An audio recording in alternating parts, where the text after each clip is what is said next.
Good morning students, आप सभी का गुरुग्राम डिग्री कॉलेज में स्वागत है। आज हम वैल्यूएशन ऑफ गुडविल का एक न्यूमेरिकल क्वेश्चन करने जा रहे हैं, जिसके अंदर आपको मैंने लास्ट क्लास में सुपर प्रॉफिट के बारे में बताया था। सुपर प्रॉफिट किस प्रकार निकाला जाता है। अब आज हम इसी सुपर प्रॉफिट का एक क्वेश्चन करने जा रहे हैं। ठीक है, अब आपको स्क्रीन पर एक क्वेश्चन दिखाई देगा। आपको मैं क्वेश्चन पढ़ रहा हूं, आप ध्यान देना। ठीक है बच्चों, देखो क्वेश्चन क्या है। The following is the balance sheet of Manoj and company as on 31 March 2018। मतलब 31 मार्च 2018 को मनोज एंड कंपनी का चिट्ठा इस प्रकार दिया गया है, जिसका द कैपिटल आपको क्वेश्चन में दिया है 2,44,500 रुपए। जनरल रिजर्व दिया है 12,500 रुपए। लोन फ्रॉम यूटीआई आपको क्वेश्चन में दिया हुआ है लायबिलिटी साइड में 1,25,000 रुपए। इनकम टैक्स पेबल आपने पे करने हैं 37,500 रुपए और क्रेडिटर दिए इतने थे। फिर आपके एसेट साइड में देखो फ्री होल्ड प्रीमाइसेस है, फर्नीचर है, मोटर्स कार है, इन्वेंट्रीज है, डेटर्स है और इन्वेस्टमेंट है।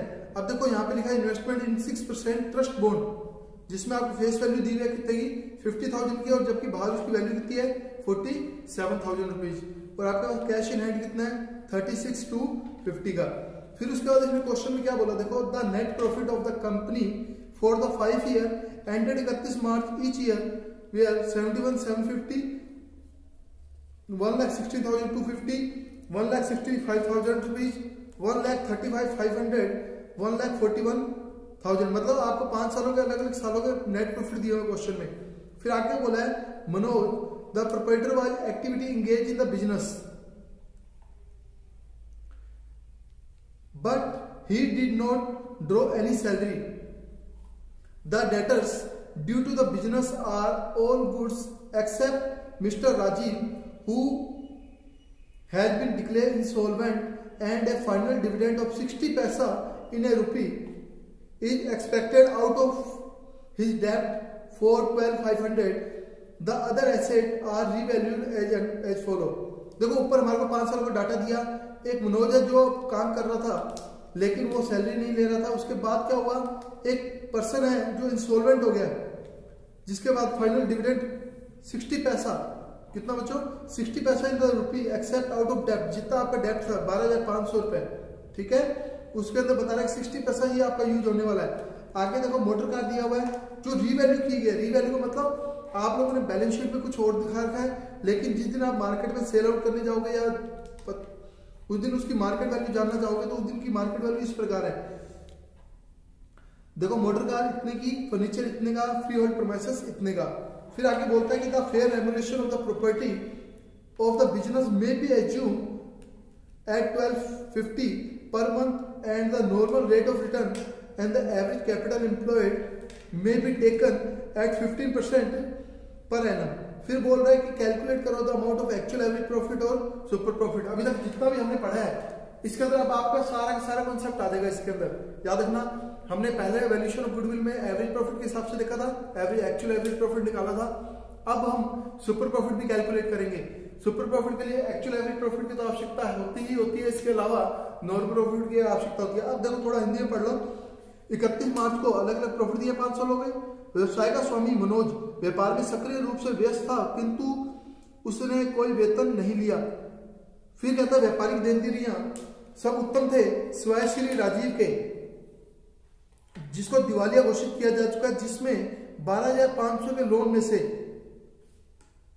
60 पैसा प्रति रुपए के हिसाब से अंतिम लाभांश मिलने की संभावना है। मतलब 12,500 रुपए आपके टोटल थे, कितने थे 12,500 ऐसे लोन दिया हो, तो उसमें से अभी हमारे को कितने पैसे मिलने वाले 60%, यानी कि 40% आपको मिलने के चांसेस नहीं है बिल्कुल। मतलब ये पैसा आपको नहीं मिलेगा, कितना 40%। आगे देखो फिर कहता है अन्य संपत्तियों का पुनर्मूल्यांकन इस प्रकार किया गया है। मोटर पर 37,500, फर्नीचर पर इतना, इस पे इतना। फिर कहता है व्यवसाय के मालिक का उचित पारिश्रमिक 1,250 रुपए प्रति माह माना जाए। मतलब ये क्या हो गया, फेयर रेम्यूनरेशन हो गया, ये आपको अपनी प्रॉफिट में से माइनस करना होगा। फिर आगे बोलता है एवरेज कैपिटल एम्प्लॉयड पर नॉर्मल रेट ऑफ रिटर्न कितना है 15% वार्षिक माना जाए। फिर कहता है वास्तविक औसत लाभ और मतलब एक्चुअल एवरेज प्रॉफिट निकालना है और आपको अधिलाभ की राशि कैलकुलेट करनी है। देखो सबसे पहले हमने एक्चुअल एवरेज प्रॉफिट के अंदर क्या कहा था, सबसे पहले स्टेप नंबर 1 करना है आपको। स्टेप नंबर 1 में क्या करना था बच्चों, सबसे पहले अगर कोई एडजस्टमेंट है, क्या है बच्चों, अगर कोई एडजस्टमेंट होता तो सबसे पहले उसको ट्रीट किया जाएगा। फिर उसके बाद स्टेप नंबर 2 में हमने कहा था उनका एवरेज निकालोगे। थर्ड के अंदर हमने कहा था, स्टेप नंबर 3 में हमने कहा था एक्चुअल एवरेज प्रॉफिट निकालोगे या फिर फ्यूचर मेंटेबल प्रॉफिट निकालोगे। ये 3 स्टेप थे हमने। एडजस्टमेंट के अंदर हमने क्या क्या कहा था, सबसे पहले आप नेट प्रॉफिट लोगे, फिर उसके बाद कुछ अबनॉर्मल लॉस अबनॉर्मल गेन के ट्रीटमेंट किया था हमने। अब वही सेम चीज देखो यहाँ पे हमारे को क्या दिया हुआ है, 5 सालों का प्रॉफिट दिया हुआ है हमें क्वेश्चन में। तो सबसे पहले कौन कौन से साल के प्रॉफिट दिए हुए बच्चों, हमारे को बस इन्होंने कोई डाटा नहीं दिया, 5 साल के प्रॉफिट दिए। तो सबसे पहले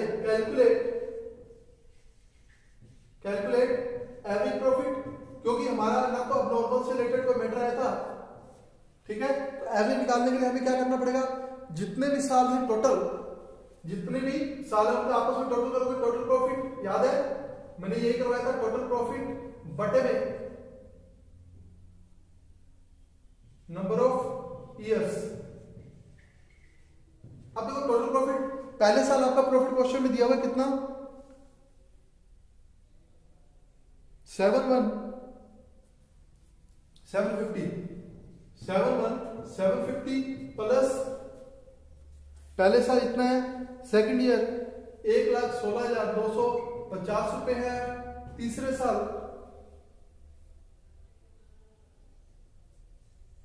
1,65,135 1,65,000 रुपए, 1,35,500 रुपए प्लस 1,41,000 रुपए, 1,41,000 रुपए ये हो गया। इसके बाद देखो क्या हुआ, कोई ट्रीटमेंट दिया हुआ था क्या, दोबारा एक बार पढ़ लो। नेट प्रॉफिट दिया, ये हुआ। इसके बाद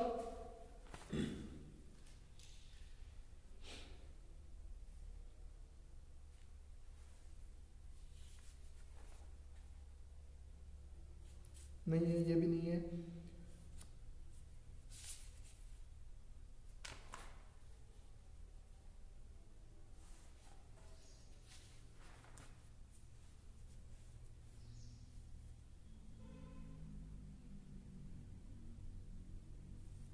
देखो क्या हुआ था, एक हमने ट्रीटमेंट पढ़ा था। देखो 1,41,000 इस साल करंट ईयर का प्रॉफिट था आपका, कितना है आपका इस साल का करंट ईयर का प्रॉफिट था आपका कितना, 1,41,000 रुपए का। लेकिन हमने एक चीज पढ़ी थी, देखो इसके अंदर लिखा हुआ है व्यापारिक देनदारियां सब उत्तम थे सिवाय श्री राजीव के, मतलब जो पर्सन डेटर थे। डेटर क्या थे बच्चों, डेटर क्या थे, ये हमारी करंट एसेट का पार्ट है, याद रखना क्या था, करंट एसेट। और जब हमने फॉर्मेट सीखा था, फॉर्मेट के दौरान हमने क्या क्या बातें बोली थी, सबसे पहले आपको क्या क्या लिखना था, नेट प्रॉफिट लिखना था। नेट प्रॉफिट लिखना था, नेट प्रॉफिट के अंदर जो जो आपका ट्रीटमेंट हुआ, increase in value of current asset या decrease in value of current asset किया था। हमने कहा था जब भी हमारा इंक्रीज हो करंट एसेट में, इंक्रीज हो करंट एसेट में तो ऐड करोगे, अगर डिक्रीज हो रहा है करंट एसेट तो हम क्या करेंगे, माइनस करेंगे। अब देखो क्या हुआ, करंट ईयर के अंदर आपका एक ट्रीटमेंट हुआ, 1,41,000 रुपए थे, जिसके अंदर 12,500 के डेटर थे। कितने डेटर थे बच्चों, 12,500 रुपए डेटर्स थे, जिसके अंदर वो क्या कह रहा था कि 60% ही आपको प्राप्त होंगे, बाकी 40% हमारे क्या हो गया, लॉस हो गया। यानी कि हमारे डेटर क्या हो गए, कम हो गए। कितने परसेंट से कम हो गए बच्चों, 40% से। 12,48 और 5,20 मतलब टोटल कितना हो गया, 5,000 रुपए। यानी कि आपका करंट ईयर का प्रॉफिट कितना है, 1,36,000 रुपए। यानी कि पहले साल आपने इतना प्रॉफिट कमाया, सेकंड ईयर इतना, थर्ड ईयर, फोर्थ ईयर और फिफ्थ ईयर। फिफ्थ ईयर आप शो तो कर रहे थे 1,41, लेकिन एक्चुअल में वो 1,41 प्रॉफिट नहीं था। इसकी जगह पे क्या आएगा, 1,36,000 आएगा। क्यों, क्योंकि हमारी करंट एसेट की वैल्यू में क्या आ गया था, कमी आ गई थी, और कमी आना आपकी करंट ईयर प्रॉफिट में से माइनस करेगा। ये स्टेप नंबर 1 की बात कर रहा हूँ। स्टेप नंबर 1 के अंदर ये ट्रीटमेंट हुआ। जब इनको जोड़ोगे तो और क्या करोगे, डिवाइड बाय कितने साल का, 1 2 3 4 और 5 मतलब 5 साल का, तो टोटल प्रॉफिट आ गया बटे में नंबर ऑफ ईयर्स आ गए। आपने ये चीज किया, जब आप टोटल करोगे तो बच्चों कितना आएगा टोटल इसका,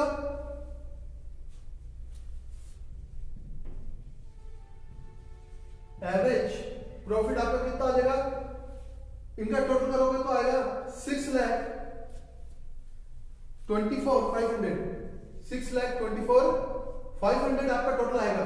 इन सबको आप आपस में ऐड करोगे, टोटल प्रॉफिट आ गया, डिवाइड बाय 5 करोगे तो बराबर 60, 2 4 इधर बचा, कितना आ जाएगा, 4 5 45,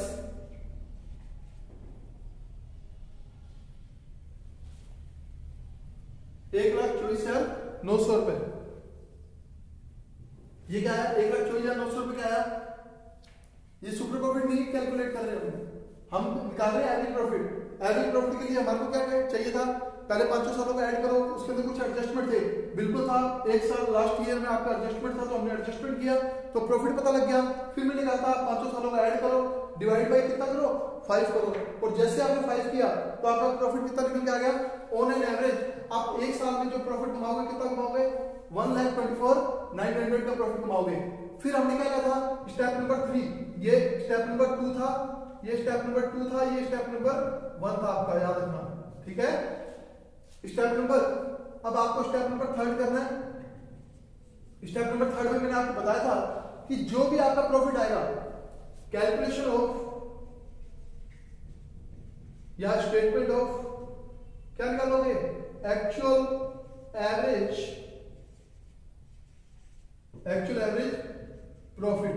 और एक्चुअल एवरेज प्रॉफिट के लिए क्या बताया था, जो स्टेप नंबर 2 में आपका प्रॉफिट आया था, यानी कि 1,24,900 का, सबसे पहले आप वो प्रॉफिट लिख दोगे, यानी कि एवरेज प्रॉफिट आपने कितना लिखा, 1,24,900 का आपने प्रॉफिट लिखा। उसके बाद मैंने आपको कुछ चीजें बताई थी कि कुछ चीजें ऐड करनी है, कुछ चीजें लेस करनी है। मैंने कहा था अगर आपके प्रॉफिट को कोई चीज इंक्रीज करे तो आप ऐड कर दो, अगर आपके प्रॉफिट को कम करे तो उसको माइनस कर दो। अब देखो यहाँ पे क्या हुआ था, एक पर्सन था जो अपनी सैलरी ले रहा था, कितनी ले रहा था, बोला था ना कि व्यवसाय के मालिक का उचित पारिश्रमिक 1,250 रुपए प्रति माह माना जाए। अब एक बात बताओ, जब हम कंपनी के मालिक हैं तो क्या उसको सैलरी मिलनी चाहिए, क्या नहीं मिलनी चाहिए। तो याद है मैंने आपको कहा था आप क्या कर दोगे, फेयर रेम्यूनरेशन कितना, 1,250 रुपए, क्या लिखोगे, रेम्यूनरेशन किसको दे रहे हो आप, रेम्यूनरेशन मनोज को, ठीक है, रेम्यूनरेशन टू मनोज। ये आपको हटाना पड़ेगा, कितना दे रहे हो, 1,250 रुपए। आप 1 महीने का दे रहे हो तो आपको 12 महीने का देना है, तो 12 महीने का जब आप मल्टीप्लाई करोगे तो कितना आएगा बच्चों, 12 का स्क्वायर करोगे तो 144 और 6 करोगे तो कितना आ जाएगा, 15,000 रुपए, कितना, 15,000 रुपए। यानी कि आपका प्रॉफिट इतना था, जिसमें से मैनेजर खुद रेम्यूनरेशन ले रहा था कितने का, 15,000 रुपए, तो हमने माइनस कर दिया। क्यों किया, क्योंकि हमारा रूल बोलता है कि किसी भी मालिक को रेम्यूनरेशन नहीं दिया जाता तो हमारे प्रॉफिट में से वो क्या होना चाहिए, कम होना चाहिए, तो हमने रेम्यूनरेशन माइनस कर दिया। इसके अलावा और देखो हमारे को क्या क्या ट्रीटमेंट दिया हुआ था,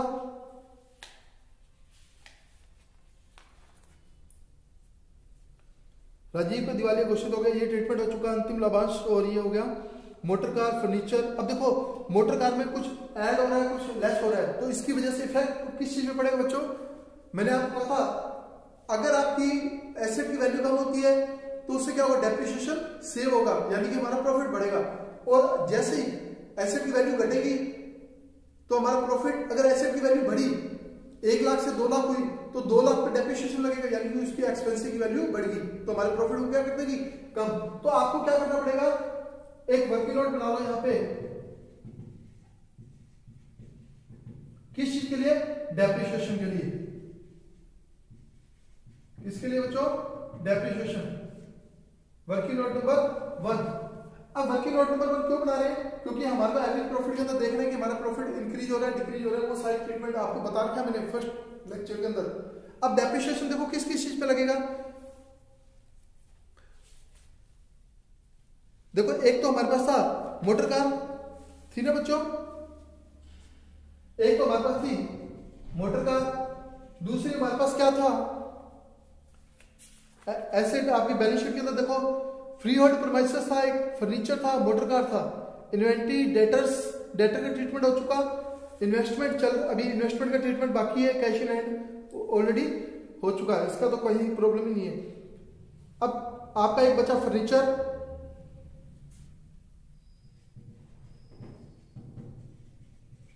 एक फर्नीचर है, एक आपके पास क्या है, फ्री होल्ड प्रीमाइसेस।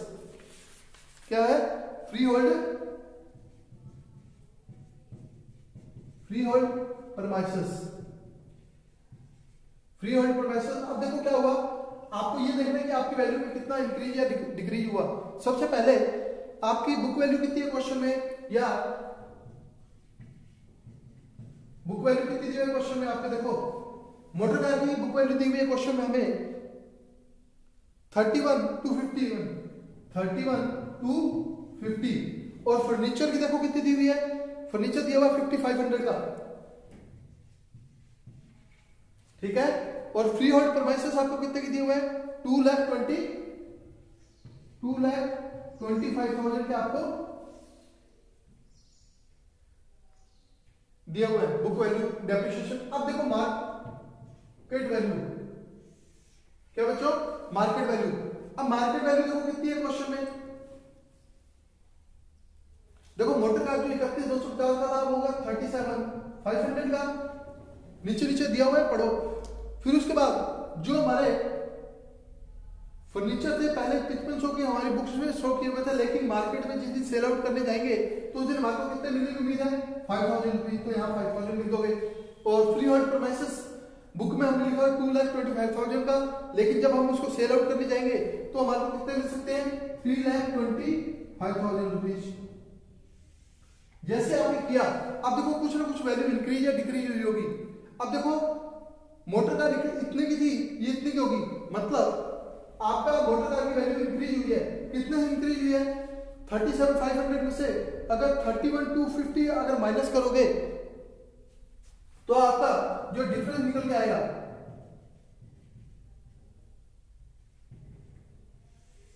जो डिफरेंस निकल के आएगा कितना आएगा, 6,250।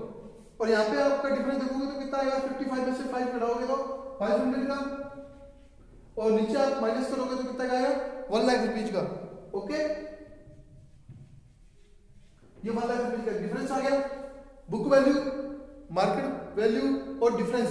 अब डिफरेंस होने की वजह देखो यहाँ पे भी इंक्रीज हुआ, इतनी की वैल्यू थी, इतना हो गया, 55 का था 500 का हो गया, मतलब कि यहाँ पे आपका क्या हो रहा है, डिफरेंस जा रहा है माइनस में जा रहा है, यानी कि हमारा प्रॉफिट इंक्रीज होगा। यहाँ पे ये 225 का था, ये कितने हो गया, 3,25,000 का, मतलब यहाँ पे भी इंक्रीज हो रहा है।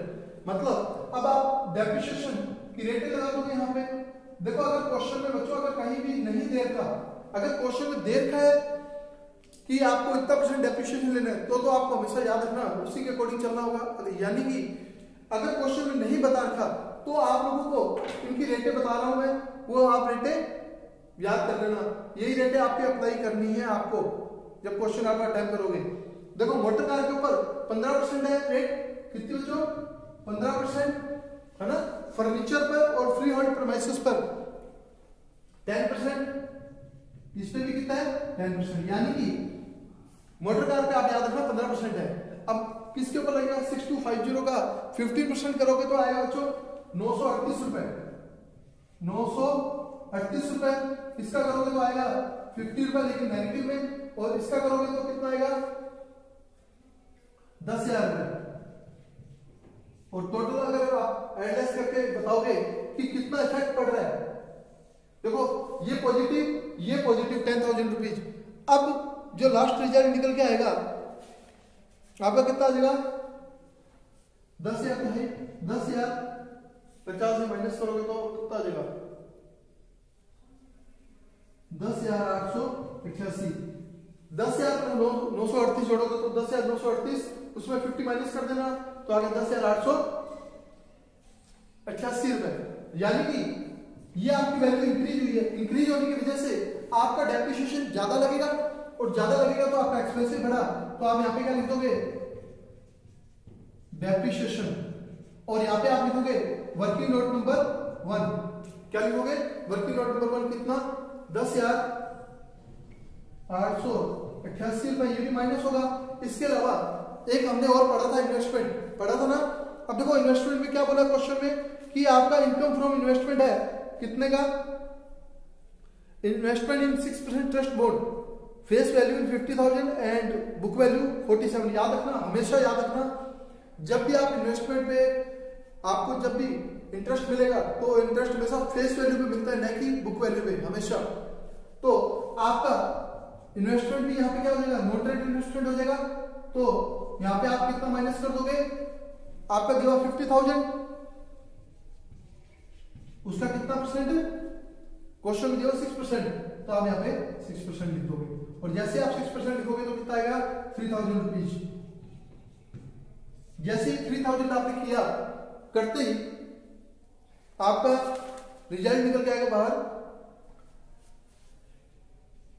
96,012। अब ये 96,012 क्या शो कर रहा है, एक्चुअल एवरेज प्रॉफिट। क्या कैलकुलेट करेगा, एक्चुअल एवरेज प्रॉफिट कितना, 96,012। समझ में आ गया बच्चों। कैलकुलेट करना था सबसे पहले एवरेज प्रॉफिट। एवरेज प्रॉफिट के अंदर हमने स्टेप नंबर 1 किया, जिससे हमने सारे प्रॉफिट को लिया, कुछ एडजस्टमेंट करना था, एडजस्टमेंट किया तो 1,36,000 आया। उसमें स्टेप नंबर 2 में हमने क्या किया, फिर सारे प्रॉफिट को ऐड किया, डिवाइड किया बाय 5, तो हमारा स्टेप नंबर 2 भी कंप्लीट हो गया 1,24,900 का। स्टेप नंबर 3 में हमने किया actual average profit. Average profit कितना है, 1,24,900 का। अभी स्टेप नंबर 2 से निकाला। फिर हमने कहा था अगर किसी मैनेजर को रेम्युनरेशन दिया जा रहा है तो आप हमेशा माइनस करोगे।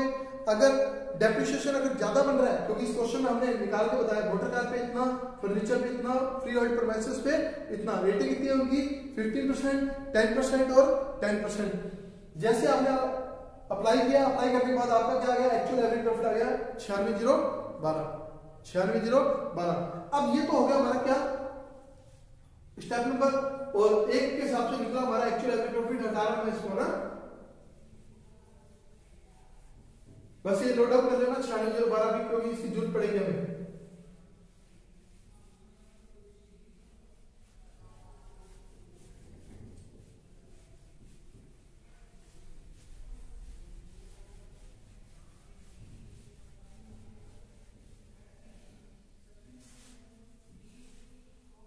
फिर इसके बाद देखो हमें क्या निकालना था, हमें सुपर प्रॉफिट निकालना था। और सुपर प्रॉफिट के लिए हमने क्या कहा था कि जो एक्चुअल एवरेज प्रॉफिट आएगा उसमें से माइनस करना था हमें क्या, नॉर्मल प्रॉफिट, है ना। अब नॉर्मल प्रॉफिट के लिए दो चीजें थी, average capital employed multiply normal rate of return. और फिर मैंने आपको बताया था एवरेज कैपिटल एम्प्लॉयड कैसे निकलता है। एवरेज कैपिटल एम्प्लॉयड कैसे निकलता है, मैंने कहा था आप लोगों को बैलेंस शीट प्रोवाइड करवाएगा, उससे आपको कुछ कैपिटल टोटल एसेट जोड़ोगे, उसमें से आउटसाइड लायबिलिटी माइनस कर दोगे। तो करने के बाद आउटसाइड वर्ड यूज कर रहा हूं मैं, आउटसाइड लायबिलिटी, उसको माइनस करो तो क्लोजिंग कैपिटल आएगा। आपको लास्ट वीडियो के अंदर ये पूरा सुपर प्रॉफिट का फॉर्मेट समझाया था कैसे आता है, तो आप एक बार उसको एक बार रिवाइज कर लेना, है ना। तो देखो सबसे पहले हमारे को क्या निकालना है, सुपर प्रॉफिट के लिए हमारे को क्या क्या चाहिए था, सुपर प्रॉफिट के लिए हमारे को चाहिए था actual average profit minus normal profit. अब नॉर्मल प्रॉफिट दो तरीके, इसके अंदर हमारे को निकालना था एवरेज कैपिटल एम्प्लॉयड, हमारे को इसके अंदर क्या निकालना था, एवरेज कैपिटल एम्प्लॉयड, और मल्टीप्लाई करना था नॉर्मल रेट ऑफ रिटर्न से, नॉर्मल रेट ऑफ रिटर्न से आपको मल्टीप्लाई करना था। अब एवरेज कैपिटल एम्प्लॉयड निकालने के लिए क्या करना पड़ेगा, आपको टोटल एसेट जोड़नी होगी, है ना। अब टोटल एसेट के अंदर भी याद रखना है फिक्टिटी एसेट को छोड़कर बाकी सारी एसेट को आपको ऐड करना है यहाँ पे, है ना। करने के बाद आउटसाइडर जितनी भी लायबिलिटी है उनको माइनस कर देना, तो आपका क्लोजिंग कैपिटल निकल जाएगा, है ना। अब देखो क्या हुआ, अब आपकी सारी एसेट को जोड़ लो। क्वेश्चन में हमें दिया हुआ कैश इन हैंड कितने का, मैं इसको बता रहा हूं कि एवरेज कैपिटल एम्प्लॉयड कैसे निकलता है। आपको क्वेश्चन में कैश इन हैंड दिया हुआ है, क्वेश्चन में कितना 36,250 आपको कैश इन हैंड दिया है। इसके बाद हमारे को क्या दिया हुआ है, फ्री होल्ड प्रीमाइसेस दिए हुए हैं।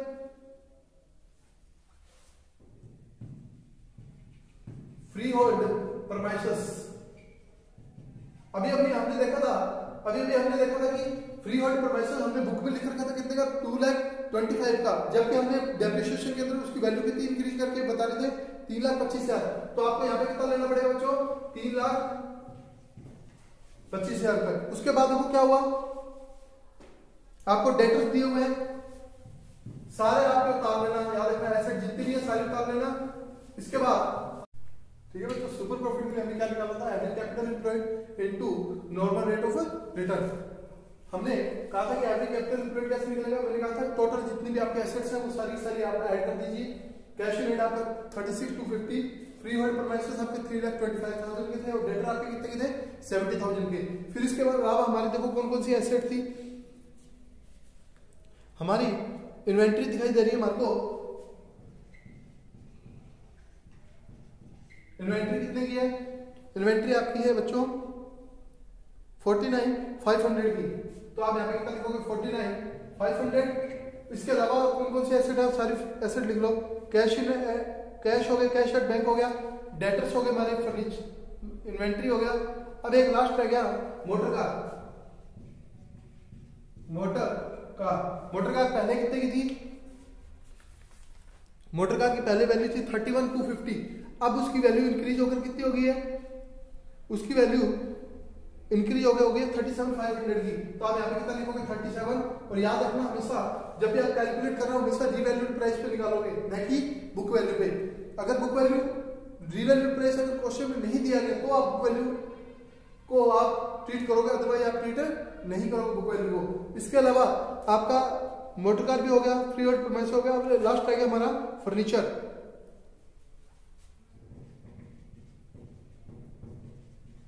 फर्नीचर कितने का है,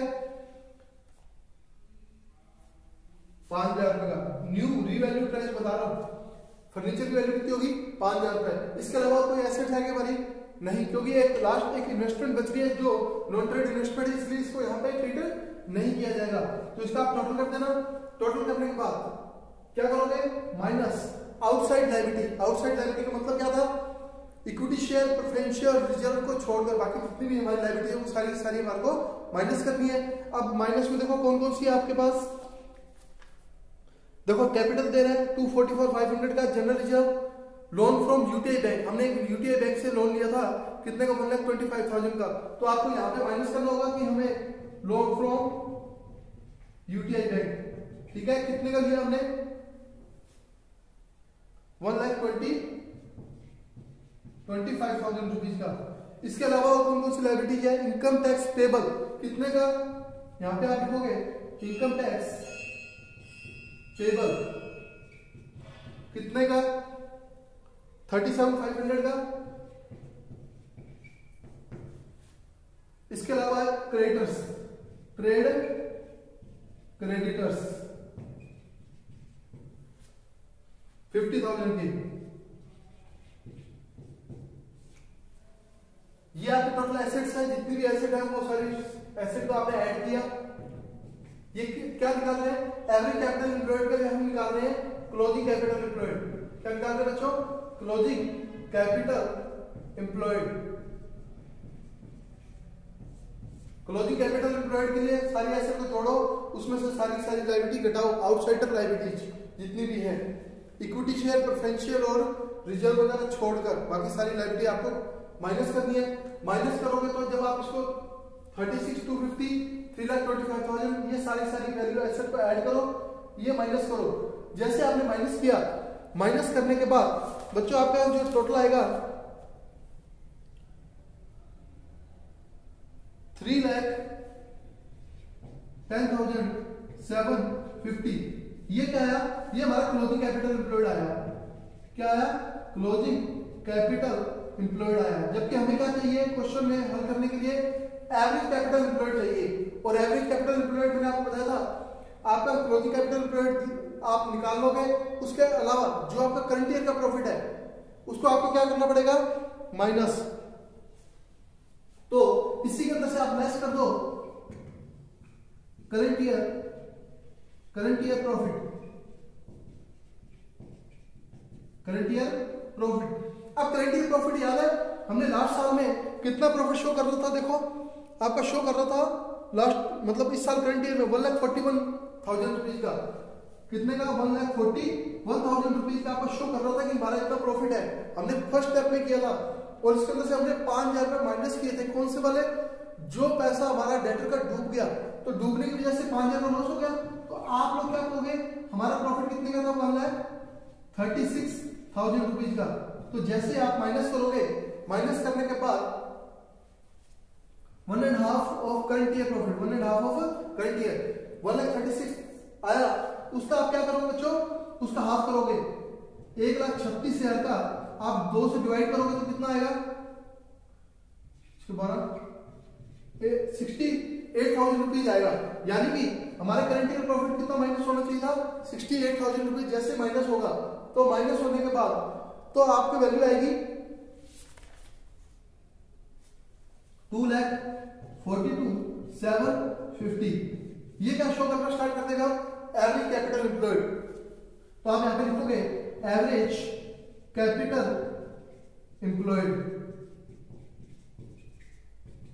जैसे आपका एवरेज कैपिटल एम्प्लॉयड निकला, उसके बाद हमें क्या चाहिए था, normal rate of return. Normal rate of return क्या था, अगर हम मार्केट में अगर नॉर्मल कुछ भी पैसा लगाते तो हमारे को नॉर्मली कितना परसेंट इंटरेस्ट मार्केट से मिल जाता, उसको क्या बोलते हैं बच्चों, नॉर्मल रेट ऑफ रिटर्न। तो आपका कितना है, 2,42,750 है, मल्टीप्लाई करना है। हमें नॉर्मल रेट ऑफ रिटर्न कितना दिया क्वेश्चन में, देखो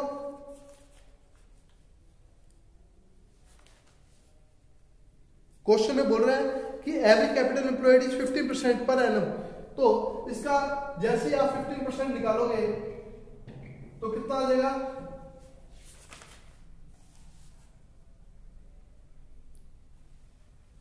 36,413। यानी कि हमारा एवरेज कैपिटल एम्प्लॉयड कितना आया, सुपर प्रॉफिट आया हमारा कितना, 24750 मल्टीप्लाई 15%, 36,413। ये जैसे आया हमारा, इसके बाद हमें क्या करना था, कैलकुलेट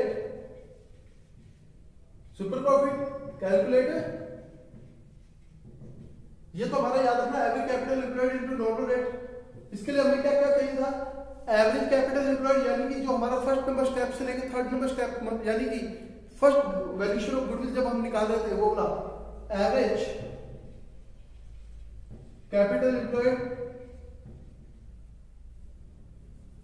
एवरेज प्रॉफिट आपका कितना आया था, एवरेज प्रॉफिट हमने निकाला था, हमारा एवरेज प्रॉफिट आया था 96,012। यानी कि हमारा एवरेज प्रॉफिट कितना आया। इसके अलावा हमारा नॉर्मल प्रॉफिट कितना आया बच्चों, माइनस नॉर्मल प्रॉफिट। यानी कि ये आप लोगों ने average capital employed multiply normal rate of return निकाला, तो सुपर प्रॉफिट नापते हुए क्या आएगा, नॉर्मल प्रॉफिट आया। नॉर्मल प्रॉफिट बराबर average capital employed into normal rate of return. और जैसे आपने ये मल्टीप्लाई किया तो आपका आएगा कितना, 36,413। और जैसे आप ये माइनस करोगे तो आपका क्या निकल के आ जाएगा, सुपर प्रॉफिट निकल के आ जाएगा। और इसको जैसे आप माइनस करोगे तो आपकी वैल्यू आएगी 59,599। यानी कि ये आपका आंसर हो गया। यानी कि आप लोगों को याद रखना, जब भी सुपर प्रॉफिट निकालना है तो आपको दो चीजों की आवश्यकता मेन पड़ेगी।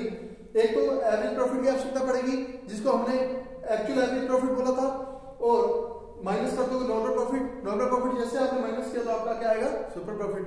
और सुपर प्रॉफिट करने के लिए, और सुपर प्रॉफिट के लिए हमारे को क्या चाहिए, नॉर्मल प्रॉफिट। और नॉर्मल प्रॉफिट कैसे निकलेगा, average capital employed multiply normal rate of return. यानी कि आपको एवरेज कैपिटल एम्प्लॉयड के लिए या तो क्लोजिंग कैपिटल एम्प्लॉयड निकालना पड़ेगा, उसमें माइनस करना पड़ेगा 1.5 ऑफ करंट ईयर प्रॉफिट।